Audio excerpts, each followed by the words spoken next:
ఈరోజు నేను సిద్ధంగా ఉన్నా మీడియా సాక్షిగా ఒక 24 గంటల టైం ఇస్తున్నా. మన ఇద్దరం కలిసి మన ఇద్దరు బ్లడ్ శాంపిల్స్ ఇద్దాం.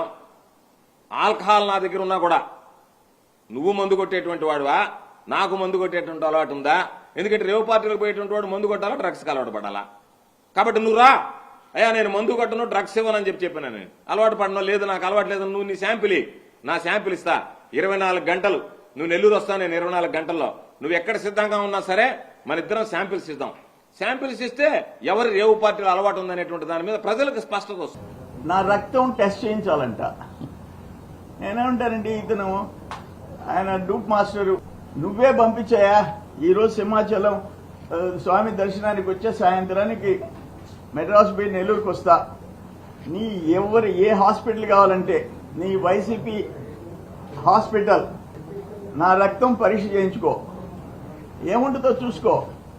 ఏముంటుంది, ఒకే మాట ఒకే బాట, నీతి నిజాయితీ ఉంటాయి. నీ మాదిరిగా దోపిడీ ఉండదు.